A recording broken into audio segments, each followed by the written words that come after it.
Mesdames et messieurs, bonjour, bonsoir. Cela dépend de l'air que vous avez la mission, la émission de la politique. De la politique, ils émission Oyo, de l'Inakato, la Sabana Mboka, comment Mboka na biso, ils ont marché et puis comment, pourquoi pas dans le monde entier, évolution et la politique, ils allaient pour marcher. Sur ce plateau, je ne suis pas seul, je suis avec mon confrère Eric Lunda, à qui je dis bonjour. Bonjour, madame Christelle. Merci, na sepeli ko yamba na plateau nanga mokolo lelo. Le plaisir est partagé. Merci beaucoup. Le plaisir est partagé comme mon frère vient de dire. Émission na biso ya mokolo lelo tokofongola pe tokofongama pour expliquer ba kongomani nini ezoleka précisément na ville ya Kinshasa ainsi que na Congo mobimba na sur le plan politique ndenge na ngaki na yebisa bino tokolobela na ba thématique na biso gestion ya ville ya Kinshasa eza kotambola ndenge nini Kinshasa eza koévoluer comment en tout cas makambo eza kotambola mabe to malamu tokole comprendre kaka na émission na biso ya mokolo ya lelo et puis tokosimba mbutu oyo ezali na kati ya union sacrée ndenge secrétaire général ya parti politique ya UDPS na secrétaire général ya union sacrée monsieur Mbata bazali koyokana te parmi yango tokoluka toyeba na moment oyo ba été ezali normal et pas ya notre gouverneur Daniel Bumba Lubaki ainsi que ministre des finances ou ezali Doudou Fouamba nyonso wana ezali parmi ba sujet oyo tokosimba na émission na biso ya mokolo lelo sans plus tarder TV ezali ngonga avant tokota na yango na kosenga na abonné na biso boluka bo aimer ba émission na biso bo partager bo liker yango wana nde ezali bosenga na biso pourquoi pas pe bo partager l'émission ainsi que bato mosusu pe ba s'abonner moto azana nous abonné te na chaîne na biso ya Christmas TV akoki kolanda mbala moko émission soki esepeli sie à s'abonner à partager à aimer à commenter yango wana nde ezali participation na bino na émission ya mokolo ya lelo sans plus tarder nazongi epa monsieur Eric Lunda gestion ya ville ya Kinshasa selo yo lokola mwana mboka nayambi yo na plateau lokola mwana mboka nyonso nayambi yo te lokola politicien nayambi yo te lokola ozalaka na parti politique nayambi yo lokola un patriote mwana mboka ya solo de père et de mère ozomona gestion ya ville ya Kinshasa ezo marché comme Madame Christelle, pour la gestion de la ville de Kinshasa, nous avons en termes de pourcentage. Parce que si dans le but Kinshasa est mal géré, côté Moussousou n'a pas kilo. Je préférais mieux dans le Belango en termes de pourcentage sur la gestion de la ville provinciale de Kinshasa. Nous avons en termes de gestion, Kinshasa est à 40% bien géré. Maintenant, les 20%, oui, ça, c'est mieux géré au-dessus que l'on a battu. Je dirais le gouverneur est mal entouré. En tout cas, le gouverneur Daniel Bumba Lubaki est mal entouré. Bato Bazap n'a pas ça à Kosungaï à réussir. Le gouverneur a Chibon. Bato Bazap a profiteur du gouverneur. Oui, avant, pour accéder au pouvoir, il y a un bateau qui pour accéder au pouvoir. Et bateau pour accéder au pouvoir, parce que bateau porte la même vision, dans le moto azolinga kota na pouvoir. Et que ceux qui bango ba continuer na pouvoir, ba salina yo, ba ko aider au réussir. On ne ba on ko sunga yo pour okota wana. Mais bateau yo ba aider ki yo réussir. Yo boaki ba yo zu bateau yo kota. To yo zu bateau baza ba flatter. Ba sunga parce que yona bango boza agenda moko te yona bango boana vision moko te bato basuma gouvernement akota ni bonga wana ba bato lelo ba ko bali bato lelo ba ko souffrir gouvernement je sais et bato ba ko souffrir wana bandoki bali bato banga Christ pe bali so bana ya parti ba membre ya parti na ya UDPS to de fois ali mwana ya UDPS neto kati ya parti politique ya UDPS so bato bazolela na eza bato babundana élite to ezali ce sont les gens babundana na élite bato babundana gouverner la plupart baolela bana misala te baolela or la ville seule regorge plusieurs travail et la ville yemo a recréer peu misala et pendant que le gouverneur a otala bandekoni wana babundaki po bakota na ye bamisu na otobisa bato ba ba soloka bamisu ba bato wana nzambe bato soloka baleke belé. Je peux te dire une chose, le gouverneur a payé et belé pour les prédécesseurs, mais impact des ye na motata mokonzi ya mboka bazongisi biso na ntango ya maréchal Mobutu bétonné. Aujourd'hui, Fachi aussi bétonné. Bouba aussi bétonné. Sur lundi, dans la conférence, il y a la 13e conférence, ça l'amène en grand bandon. Quand le gouverneur a pris la parole devant le chef de l'État, il a dit quoi? Il a dit, Monsieur le Président de la République, vous pouvez compter sur les Quinois. Parce qu'aujourd'hui, Kinshasa est bétonisé. Kinshasa devient fakinisé. Même nous, donc, il reconnaît la vision politique du chef de l'État qu'ils ont réalisée dans la ville de Kinshasa grâce à la vision d'Aïe que Kinshasa les a bétonnés. Mais est-ce que les gens parlent de la bétonnage à Kinshasa? Non. Les gens ne parlent pas de ça. Est-ce que les journalistes montrent la réalisation de Boumba en termes d'infrastructures dans la ville de Kinshasa? Non. So, Quinois, tout Quinois, on demande que Boumba aussi. Parce qu'avant Quinois, na Quinois, il faut pas palper du doigt, que oui, Boumba aussi. Je donne un exemple typique, exemple simple. Chez moi, comme dans Galia, aux yeux de pompage, Brikin, je les ai dit. On dit là, on est beaucoup, on ne salue pas même 6 mots. Au Bila Sala, et Nani, gentil, à Sala Kenda. Pendant que je candidat qui société on qui se bétonnage et qui goudron bébé. Quand le gouverneur Bumba c'était moi et au Salakuna, Baocha béton. Et pendant que Baocha les autres créent. Mais le travail qui s'est fait là-bas, ils ont impeccable. Mais personne n'en parle. Ils ont mis au lobby là. Pour attendre le bas, on peut se mettre au là. Des petits naniers. Tout le monde. Bato balobé la kaba lelo surtout na pouvoir pour baza maltraité bato nyoso ba défendre la vérité baza maltraité sozo bara lokuta il sera bien traité et ça aussi des fois à pouvoir so on oublie vérité aux a maltraité so on va dire que buka lokuta tu es mieux traité donc ba konzi ba ni on va donner la bango lokuta bato ba la vérité que mon konzi faut boy ça les salama et ça les mater exemple monsieur na pesa elle a dit beaucoup basangani babenga bango ba communicateur conscient. Ces gens-là fait du travail impeccable. Ils écrivent même ma lettre en termes de partenariat na bakonzi pour pas aider bakonzi wana na mission na bango. Bakonzi balina bali bato ba kana banguna ba betel ba munda yo nani obo ya tel ni bango bazo approcher. Mais bato bazo ya pour bazo ba action na bango ba rendre en public bango balinga ngo. So le guinéen ba ici. Nous continuer kaka na façon nous expliquer ba Congolais ba comprendre ou ba Congolais ba fan de la poste télévision na bazo la ndayo parmi explications parmi ba réponse nous ont ça na sur la gestion de vie de Kinshasa aussi mbimo muté côté ya ba papa na éviter aux Congolais aux na mutuka na éviter ce qu'on tambola kana mutuka na nzela. Moi je suis sûr comment utiliser pour quelle raison la raison que Mamouté qui sont dans la partout. Motif n'a pas été que Badou Oyo président et gouverneur de la ville a été sur le terrain. Jean et DGRK ensemble na ba société pourquoi? Parce qu'il avait besoin que Moutounio soit à la nord, que son père soit à la nord. Et puis, sauf que moi, l'initiative, qui bien, il fallait Moutounio soit à permis de conduire, quand Roger Zala, contrôle technique.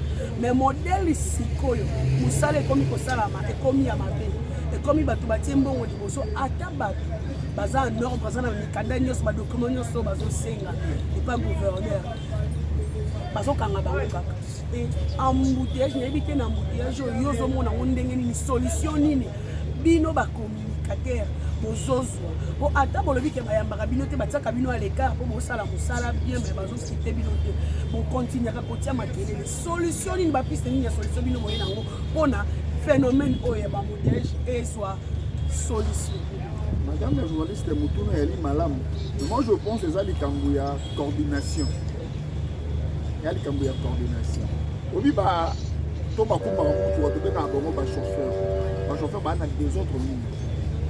Il a fallu gouvernement provincial avant appoi Kabajon et un transport Nanzela. Fallait qu'il a recyclé ba. Fallait qu'il fasse formation. pendant que vraiment bazwa formation moko ya balamu ya haut niveau bayeba ntongo bakiti na nzela tokotelemisa mutuka na moment boye tokocontrôler badossier na moment ya boye bato motard tokotraiter bango à tel niveau. Mais moi je pense que mosala wana esalema ebongo te bato nanu ya transport bato babengani baagent de l'ordre bango baagent de deux autres baeko-accompagner des autres ya bachauffeur nakota na omukie nga nayebi mosala nyonso ya leta ebandaka de 7h30 à 16h30 mais bango babanda mosala 6h juste à 20h. Maintenant, babandi de 6h à 20h. Or, l'État dit que va de 8h à 15h. Maintenant, de 6h à 8h, Moussolane va se calmer. Par exemple, de 16h à 20h, Moussolane se côté Kiwana et Kiwan. Voilà pourquoi nazongi na ba propos na ngai ebandi. Les problèmes est à niveau de coordination, n'est pas cambi. Aux autres ça pouvoir pas y nani banani ba kita basala. Il y a pas ce qu'on appelle le comité de suivi à la radio. Le problème, il y a embouteillage, j'ai vu la culture, c'est ça, il y a gestion, il y a rigueur. Congoman et surtout Kinois au Canada. Au moins, nous sommes bâtis Mamoura Nanzela. Na ba soda ya permis, je pense. Embouteillage à la radio. Mais ce qui est roulage, c'est embouteillage à la radio. On peut dire que les roulages collaborent avec les chauffeurs. On peut même aller plus loin en disant que les chauffeurs sont les auteurs. Il y a un embouteillage, il y a des problèmes, il y a tout ça. Mais il y a un autre qui n'a pas gouverneur. Azalaka bureaucrate. Kinshasa c'est un poste à homme de terrain. Et puis Kinshasa c'est un poste à gouverneur au bandako sanctionné. Sauf que gouverneur au salaire des sanctions, gouverneur au salaire du terrain, Kinois et Kinois se mettent de l'eau. Nous on s'en fout. Il faut que tu te réveilles à 5h. Pour mon avis, à 9h, 10h. Hors trajet, il y a 1 ou 2 heures de temps. Au embouteillage, le est Zanga Moutou, Namakolo. Au bout de des motards, tout année, on s'est disputé.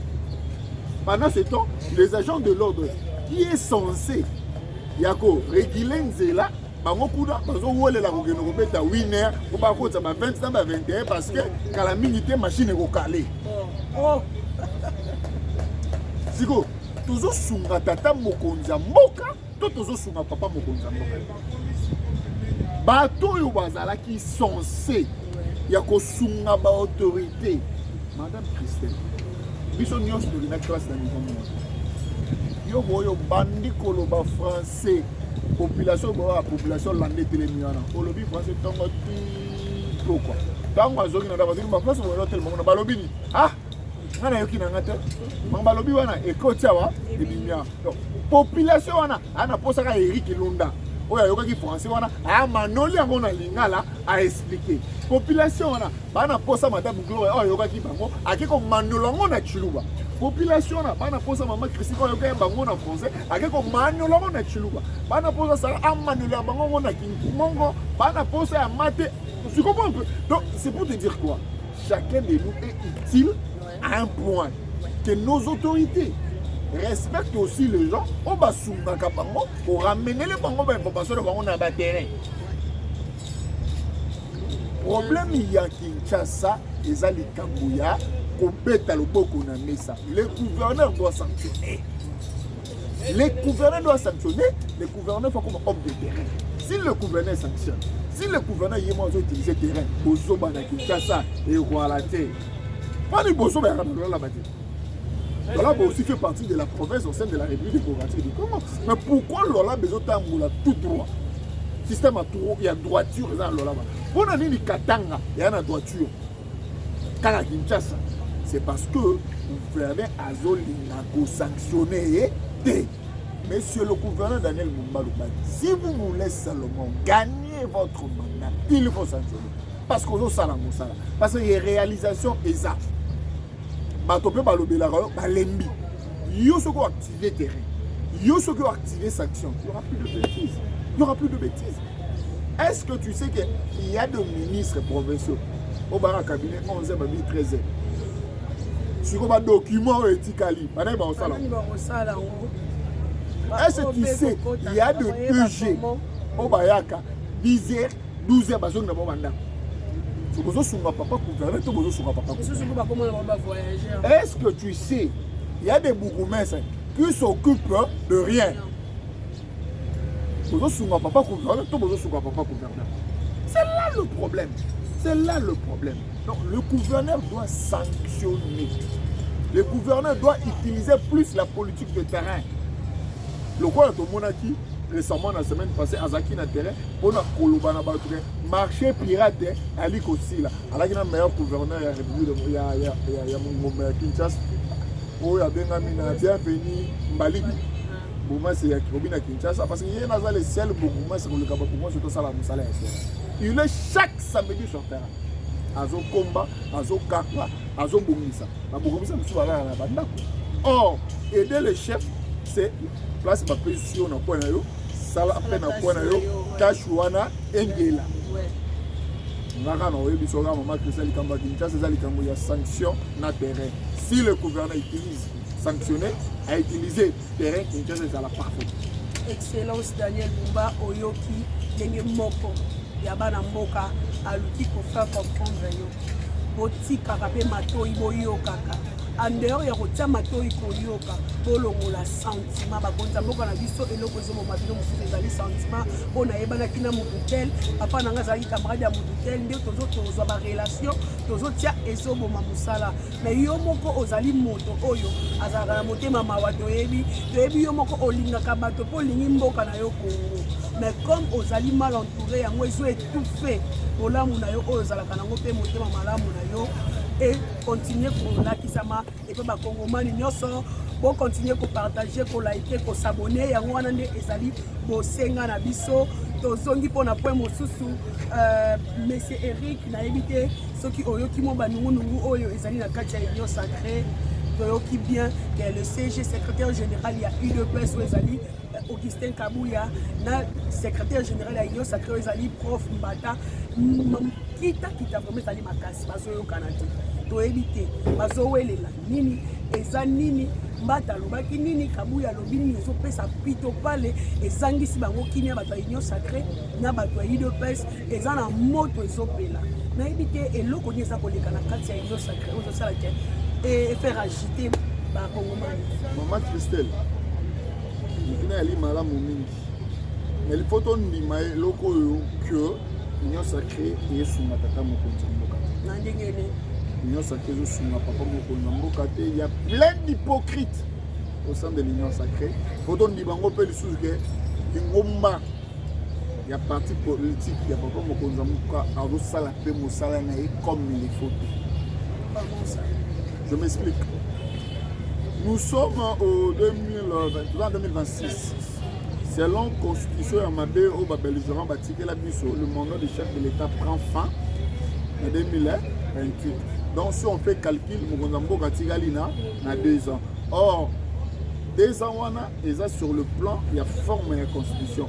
Mais sur le plan logique, la même Constitution, nous avons Gatigalina une année. Parce qu'une année, nous avons une année électorale. Constitution oyo eza constitution oyo permettre papa mokonzi mboka te asala mosala na ye comme il faut parce que la même constitution na bakoka jamba ebele. Voilà pourquoi d'autres acteurs politiques balobi il faut tout basculer la 4e république. Il veut dire il faut changer la constitution. Parti politique oya mokonzi ya ekolo UDPS. Quelles sont les actions qu'il a mis en place pour soutenir le chef de l'État afin que tout changer de constitution pour que Mokonzamboka soit ma casse et aussi la politique.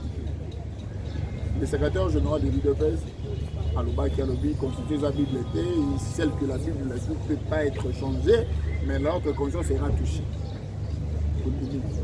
Est-ce qu'il y a des actions la mise à Minasima Malobanaï?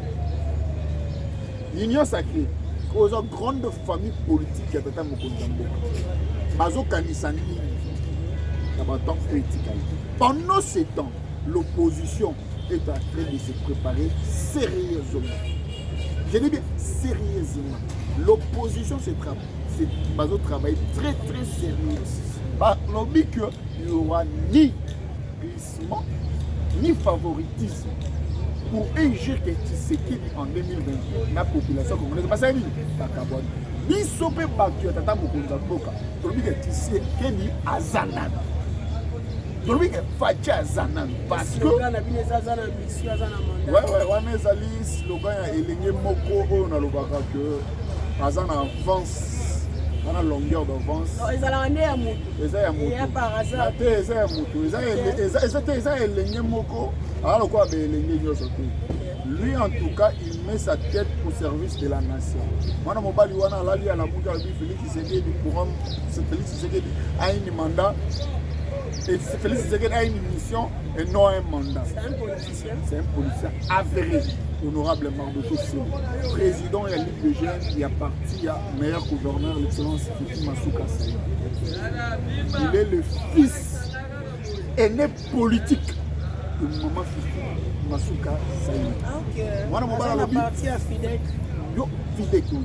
Moi, je Félix Tshisekedi, chef de l'État Nabiso, il a une mission et non un mandat. Alors, Manik Sienga, alors, Fachi Anan. Mais pour le moment, je n'ai pas de problème avec ces aînés politiques, mais on parle par rapport à l'ampleur au slogan. Vous allez sentir que l'honorable Mardoché Sel, avec son slogan là, a eu un impact. A soutenu Wanate Mamaki. A Tamboli na ba province. On a regardé ça pourquoi son bagage pour nous avoir une mandat et une mission. A soutenu sous Wanate. A quitté qu'on récolté ma signature. On a reçu un changement de la constitution. On a que le 25 août, on a déposé dans l'Assemblée nationale.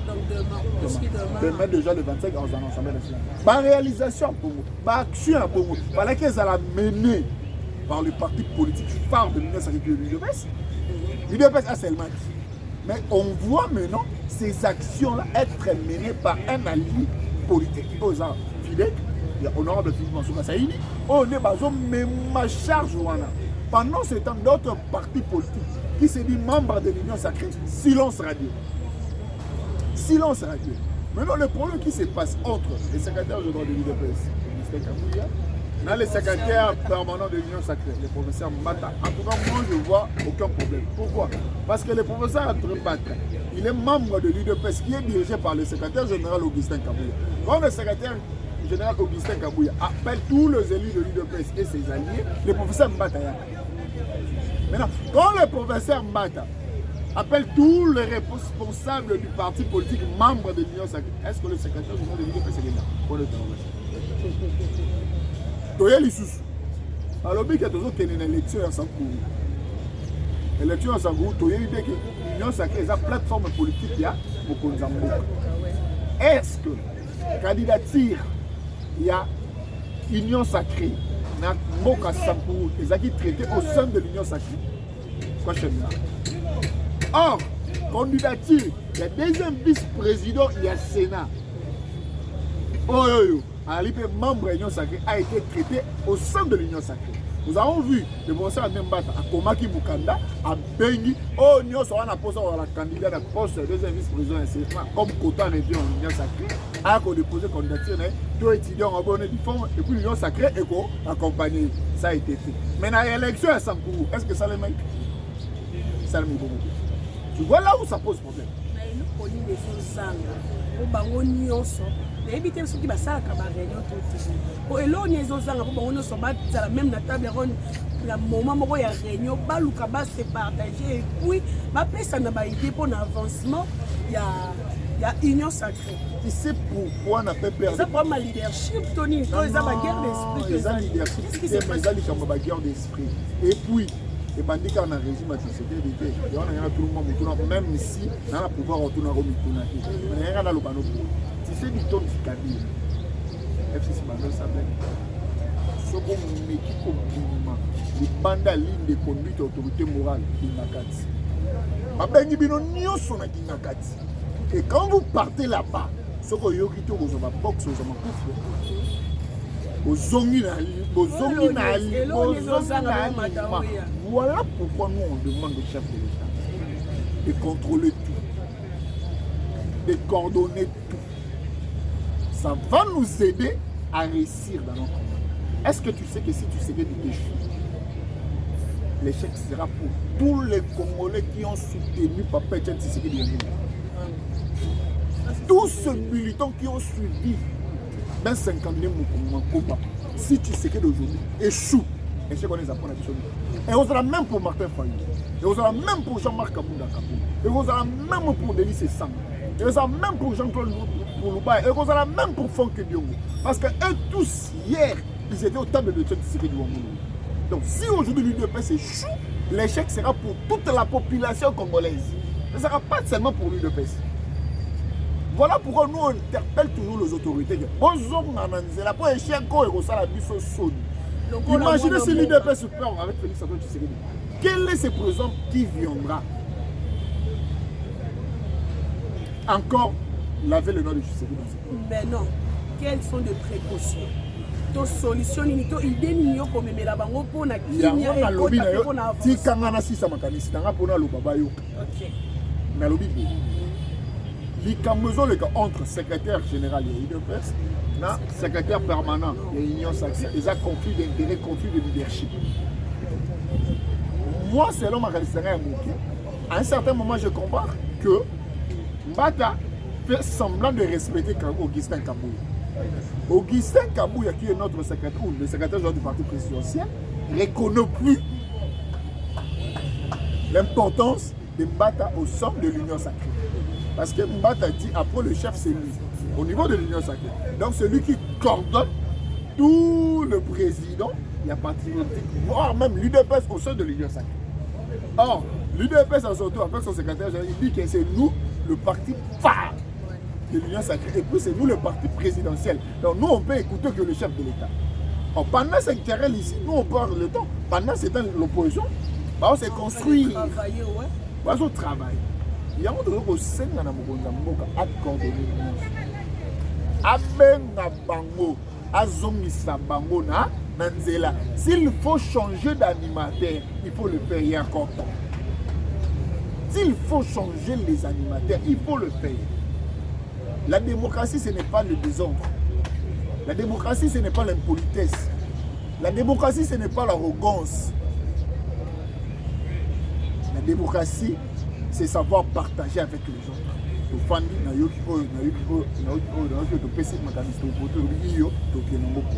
ça la démocratie. Et d'ailleurs, c'est pour ça que nous tous, nous avons cru à l'UDPS. Et d'ailleurs, c'est pour ça que nous tous, nous étions derrière l'UDPS. Et nous continuons à soutenir les autorités et les institutions mises en place. Mais l'ikambo, il y a gestion, il y a mboka, basala na sécurité. Le chèque de l'UDPS, nous allons chèque, il y a pas parce que l'UDPS a fait rêver le Congolais que le jour où nous serons au pouvoir, nous allons vivre du miel. Nous allons vivre dans un pays où il n'y aura pas la guerre. Est-ce que tu sais que le chef de l'État est le seul Congolais qui a tutoyer Kagame, le seul Congolais, Oyo Lelo, ça m'engage que moi. Si on a le bien à pouvoir, je ne vois pas encore un Congolais qui va continuer la lire où tu sais qu'il y a Non, non. Madame, tu sais que si Tshisekedi quitte le pouvoir aujourd'hui... On a binondé. On a binondé dans beaucoup de chef de l'État, mais dans l'autre côté, oui, on peut vouloir parce que on a côté ce qu'on a déjà promis. Madame, voilà pourquoi on a est-ce que tu sais que si aujourd'hui Tshisekedi quitte le pouvoir, nous laisse là où nous sommes aujourd'hui, le Congo sera divisé. Ah bon?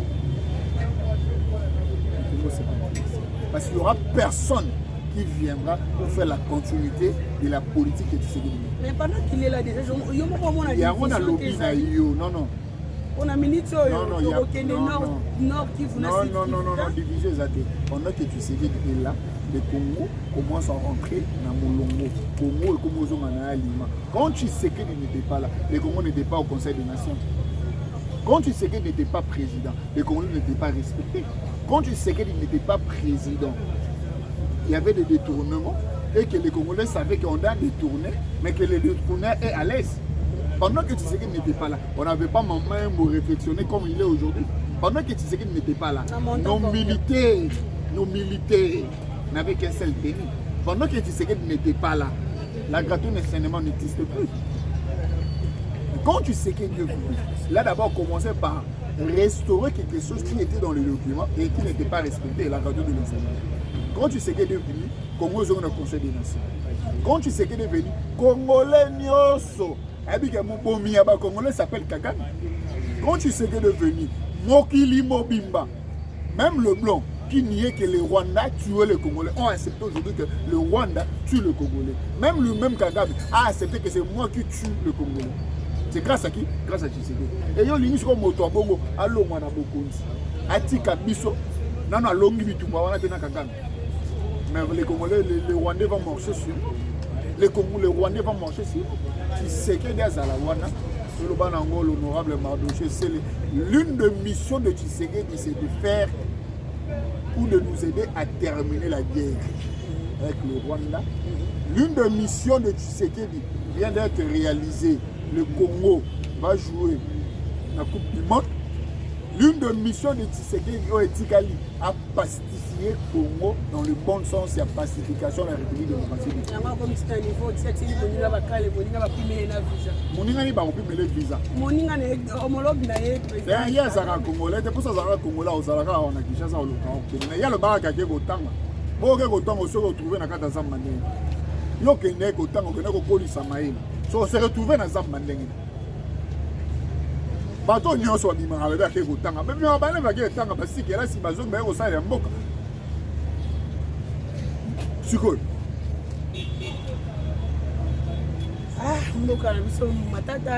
On appelle tous les Congolais conscients d'être derrière les chefs de l'État Félix Antoine Tshisekedi Tshilombo. Car Félix Antoine Tshisekedi Tshilombo a une mission énorme, mandat honorablement de Célia Lobaka. Tous soutenir les Congolais de père et de mère. Tous soutenir les Congolais comme une mission esclavagisme. Tous soutenir les Congolais dans un bon sens de développer le Congo. Le preuve année que Tshisekedi va partir et le Congo va rester. Souci oyo bino bato boza mosika ya président de la République boza nango. Est-ce que ba proche na ye pe baza nango to pe ba collaborateur na ye? Parce que to kokende na ba ministère, to kokende na ba institution, to kokende na ba société. To mona toujours makambo za kotambola lolenge sengela ki tambola te. Yango tango bobeta kambela bo chef de l'État ayoka kabino to pe ayoka kabino. Ko nzamboka ya biso nyonso. Et puis, à l'ingami, nous allons tout ça dénoncer et vous l'avez la réalisation. Pour mes années, c'est diabolique. On a 12 IDPS. Nous avons cassé au vivre. Écoute, on a 12 sur au bête à 24. 24 ans en action. 24 ans en action. Mais bien que baba bosser, mais bien que vous travaillez. Mais bon, Tchabinoka, de ce pas Tchabinoka, pour les bisabosa, bouloté. Tu vas t'aller à l'Europe. Yo po buna nga ba mona nga tena sala te ba mona ko ba ebio mais ba personne de crédit que soit personne crédit au lemba madame Christelle ya ngomoni ya pouvoir oyo izaka ngelo bana ngo di demudi mutinati c'est compliqué ils dépassent eux-mêmes au pouvoir ils dépassent eux-mêmes à l'opposition donc c'est difficile de tripler Félix Antoine Tshisekedi Tshilombo car lui-même est le seul maître qui dirige la majorité et l'opposition. Nzambe asunga président de la République na biso, pour continuer à partager l'émission, pour liker, pour s'abonner, pour commenter. Yango wana ka eza bosenga na biso. Donc seul soutien na bino ba abonner na biso ezala kaka na ko diffuser biso, na ko partager, na ko aimer et puis na ko s'abonner. Quand on a gâté na moyenne oyo to comme c'est la bino be information tina kata banda kuna bino ba temps réel soki kaka na nzela ya etando eke na bino te alors esenga ka ba moyen na biso esenga ka ba transport esenga ka ba méga esenga ka mais tant ou bino bo soutenir na biso na ko partager ko liker ko aimer ko commenter yango wana nepe ezala ka soutien na bino esala ka biso bien.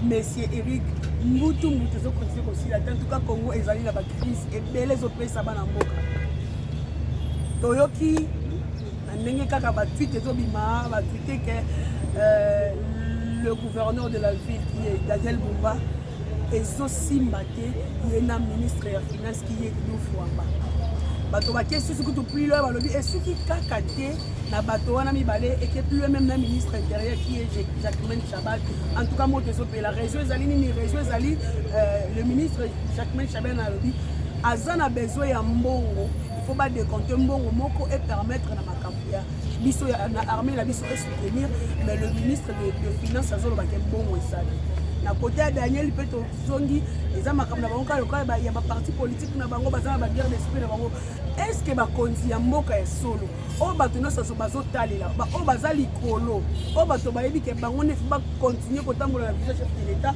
et puis bamema bato na terre promise soki bango na bango moko bazoyokana te moko ekotambola lolenge nini mais quand on peut expliquer bakongomani po soki bango bakonzi bazoyokana te le problème est entre le gouverneur ya ville à Kinshasa na gouvernement central. Le gouvernement central, les ministres des Finances, na ministre intérieur. Il y a finance. Donc, ministre intérieur et puis ministre des Finances. Na gouverneur de la ville. Gouverneur de la ville, membre de l'UDPS. Le ministre des Finances, membre de l'UDPS. Ministre intérieur, membre de l'UDPS. Donc, région de la coordination. À un moment, il y avait un problème dans beaucoup entre l'ancien inspecteur général des finances, Gilles Alingeti, et le ministre de l'MSP, Tony Mwaba.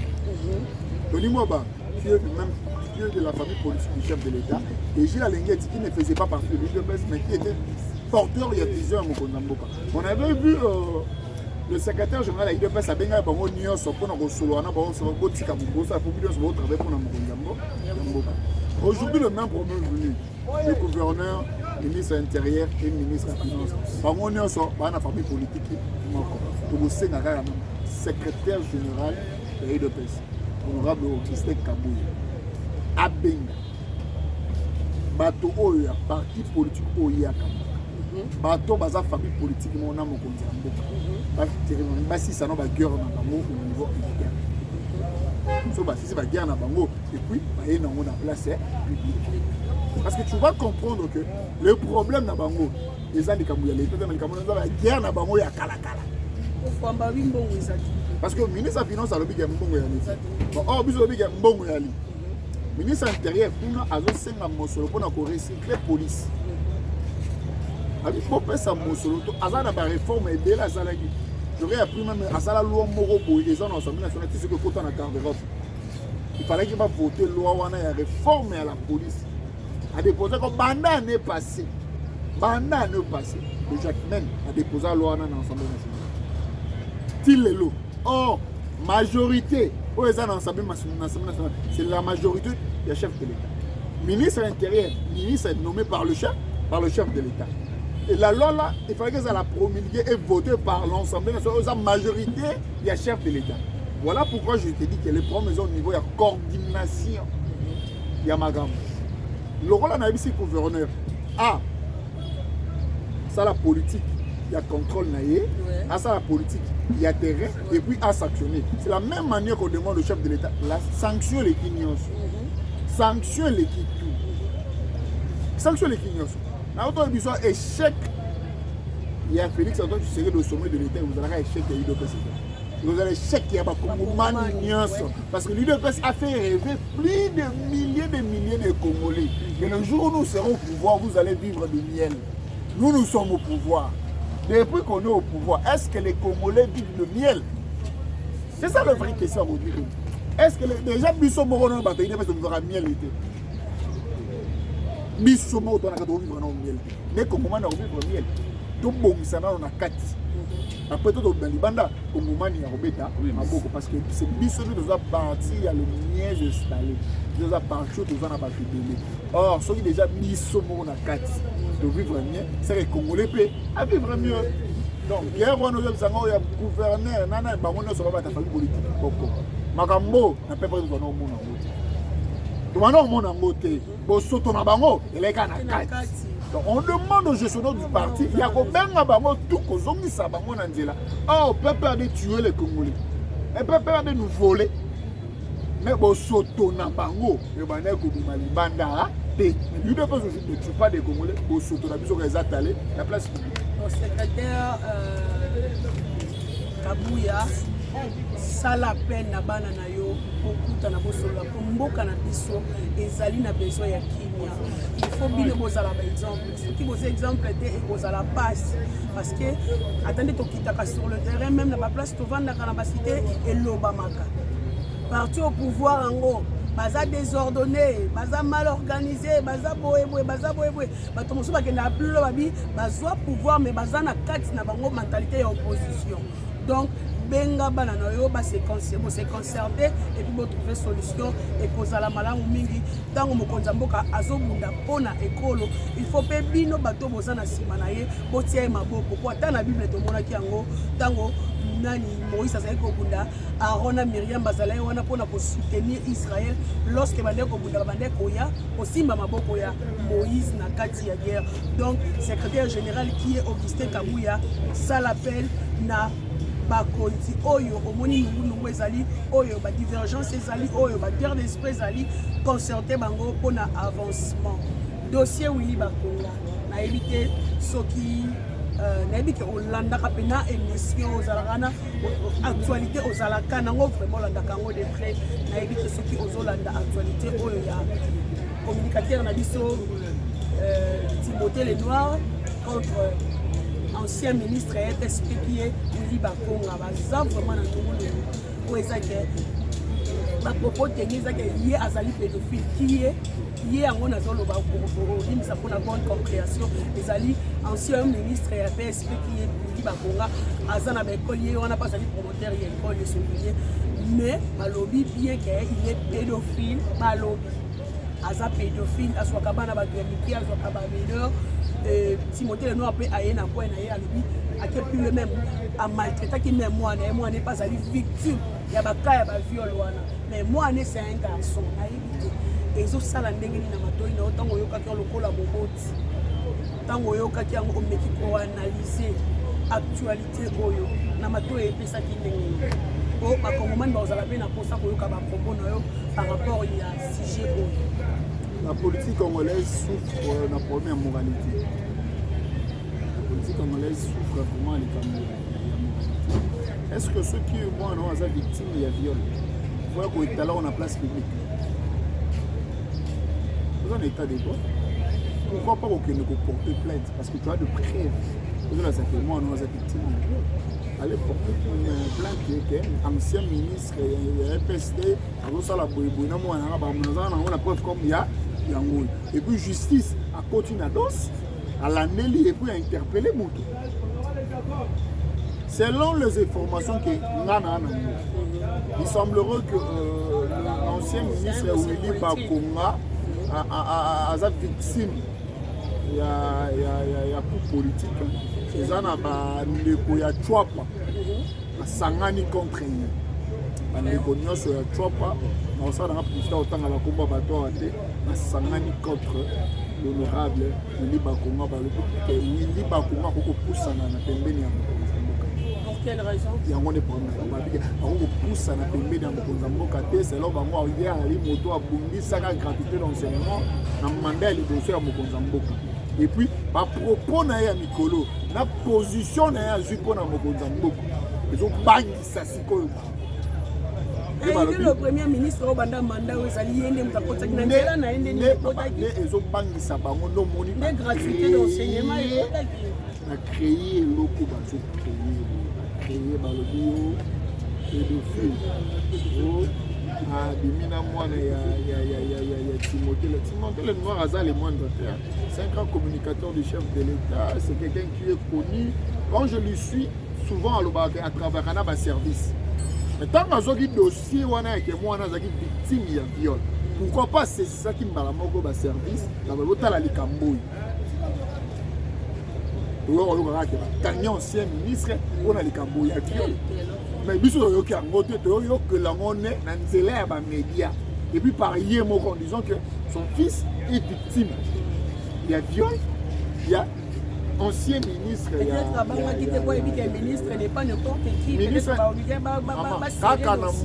raison pour laquelle qui ne sait pas que l'ancien ministre honorable Willy Bakonga a été arrêté dans cette sous politique. Il était déjà arrêté. Sauf qui vraiment que mwana na azalaki violé na motema ya nga bosa atanaki baviolé nga ya nga mwana ya mobali kani na kemba mpona otangisa boye nakokende koporte plainte à bon uniforme pour que l'État a s'en charger dans le dossier. Et non, on a la télévision. Non, on a la télévision, c'est après avoir porté plainte sur la évolution de mon côté des autres tambours. Mais on a américain. L'état de droit est respecté dans beaucoup de biso. Moi, on a victime de tel problème. N'importe qui plainte, dans le dossier, ça, Monique, on a ma casse. Il y a un ancien ministre, il y a un on comprend directement qu'il y a un acharnement politique. On comprend directement qu'il y a un acharnement politique. Pourquoi? Parce que on dit pas comment l'un des acteurs politiques a eu à bras de corps. Il y a un changement constitué à Mokonzamboka. Ali peut laisser les politiciens qui ont Mokonzamboka Ali Kosala. Le corps là, Bakongomani Bako sepela na yango. Ce que ça y est Mokonzamboka. Akokufa mikolo Mokonzamboka là on a 5 ans de vie nanga. Abakisela ye pour asilisa makambo malamu ya kosana Bakongomani. Et donc politique, ba politicien mi ba olinga discours à bongo. Madame Christelle, yo okufa année prochaine. Vous allez les gars mobali mo binga na 10 ans de vie. Na on a 5 ans de vie dans na bakisela yo vivre longtemps pour na mona ko kana mokili. Si c'est ka na so na kufa nanga. Yo continuer koza. Yo olinga mo mobali wana. Voilà, il y a pression pour tout ça, on peut s'en rendre pas nzambe. Voilà là où il dit bah quoi gros à cause de ma victime, à cause de ma télé parce que si on comprend bien, c'est un dossier politique. C'est un dossier politique et puis c'est la guerre politique parce que la guerre politique c'est la guerre à ma parole. Yo beti boyanga na obeta ko et puis ba labo mikolo za ba labo makasi. Ba labo politique mikolo za ba labo mo makasi za labo za pété. Mais le bac modèle noir le bac on a le binga na zambe spiritus. Non to biso ati. Après si même na ba si na ba ta rouge et là on a rouge na tsaka eza pa ma style na bima na ngombe na spiritualité na vandeli. Non tu voyez biso que politique ya lelo za likabu ya labo. Yo na labo ni yo la mbanga na nzungu ni. Soko za pembe oza peka pembe. Otona mutu ana kabal na mutu na nzungu na ala mbila makambo. Voilà pourquoi Batoubatika, surtout nos politiciens, il faut respecter aussi vos collaborateurs. Il faut respecter nos collaborateurs. Nous sommes en 21e siècle. Aujourd'hui, c'est la digitalisation. La digitalisation, c'est les colons makasi. On néglige à Kabatou, on a tout ma salaire à Biro Moussala dans ma réseau.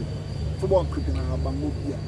Il faut voir un critère dans la bango vraiment bien parce que on va prendre l'action à Bino, on va mettre dans ma réseau. Il y en a des parents qui sont sur la TVT. Il passe tout son temps dans le boulot. Mais à un temps au moins, il y a aussi ma téléphone, il y a autant d'infos, il y a téléphone. Il faut respecter ce temps.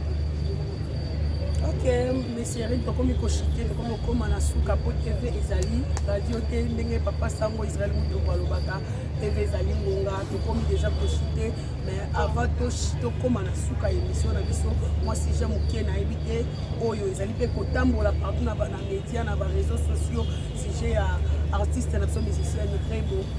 Oh, à petit, ce qui chauffeur, il y a bateau, film, soit disant que aïe, bagné, sac, ils allaient qui n'a pas, et puis na téléphone, ils allaient qui bien émotion sur la carte.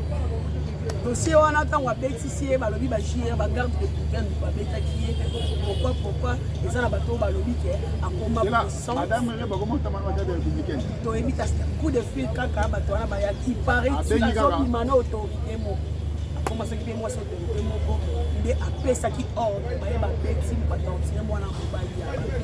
si j'ai le quoi mon base, le quoi père des familles, pour moi c'est sûr, c'est un responsable, c'est un père de famille, mais pour moi humilié, humiliation et pas et l'obéli on y ça la maman journaliste, lobby a des nègres dans le téléphone, ben va bêter mon bali. Ce soir la bingation a béni ça, on bêtit ça. Mais c'est ça ma bombe. Tout le monde qui a zo c'est la première personne oh il m'a ami balé. Na ça allait pas ami balé. Parce que ça allait oh yo akoya ko pesa ba propos na ye par rapport à nini na za la mobile ami balé te on a robeti ça ma maman bête te pour me dire les communes minutes ma maman bête ça te tangi autorité en autant on a dit que autorité telle gouverneur tel ministre tel man tel non on n'a pas dit ça les camarades na koloba bona na koloba maman reboté mais na koloba na ngona ça basi nous va tout mana boto pour battre la personnalité à l'Italie bosunga bango oya na arrogance te kenga bimaka na tel so salinga bona obenga basoda baya babeta omoni siko place omemi mobali na ye parce que atanga alobeli dossier ote yana bato mosusu bakolobela yango bakokota na mozindo bakobimisa mpe mobali wana na place bososo aza nde mobali na yo te wane chobo na ye Chobo ça veut dire chobo te bakongomani bakomprendre expliquer wa chobo chobo kaka soso chobo na ye so ye kolo ye akotia yo wapi voyez comment vous créez les problèmes entre vous-même soki ya solo ayibaki yo saki ayaki na mosolo na ye j'imagine ke oyebi ndako ya chauffeur na ye oyebi place azala oyebi makambo na ye nyonso okokende kosaisir bazuzi te bakanga yo moko misali justice yali kitoko te epuis oyokisi mobali na yo soni epuis ngai so nazalaki ngai de mobali yango ya yo kana obetisi moto soko oye ngano histoire abu parce que oalaki mwasi ya liboso ya moto wana te oali nde choko osoko oalaki mwasi na ye okosala baacte bavandalisme baona osali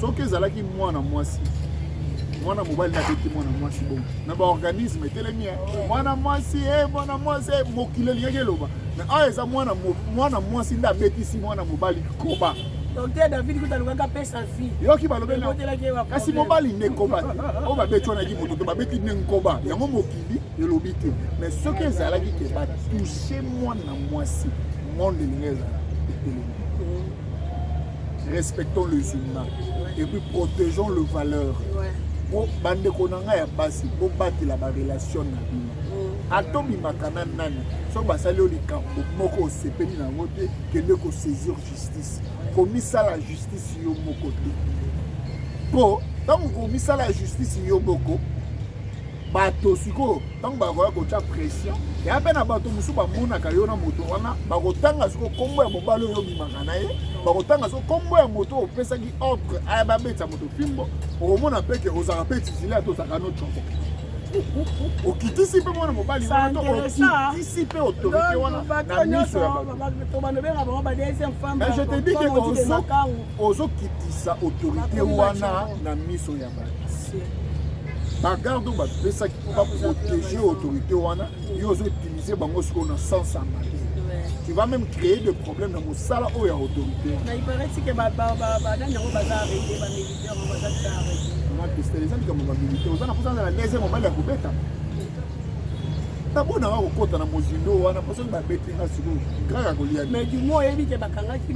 ayebi ke bakangaki ye bakangi bamilitaire wana mpe bakangi bango pourquoi pour exercer or mosala na bango déontologie militaire le but faut beta ba citoyen le bien monté si on veut parler sur membre ya ba militaire au moins que ba militaire wana ba sali wana ya li mana il mérite même la prison au ba militaire wana c'est ça la un militaire au beta civil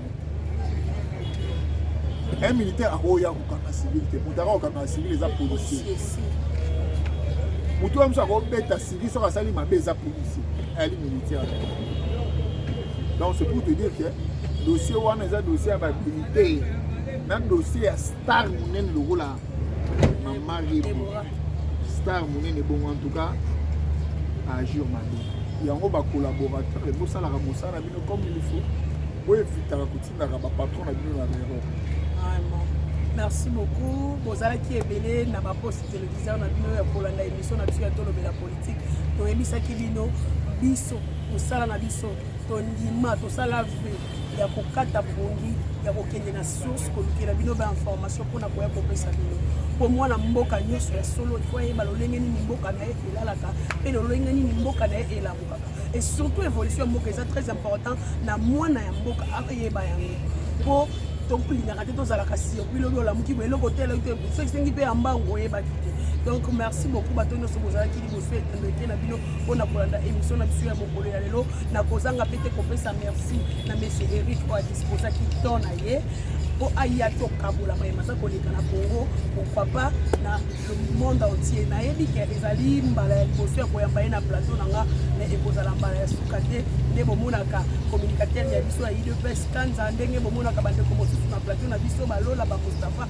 bokobanda komona mpe sikoyo monsieur Eric na bamoma nyonso oyo bokozala na besoin ya komona ye ndeko Eric merci mpona disponibilité ya temps.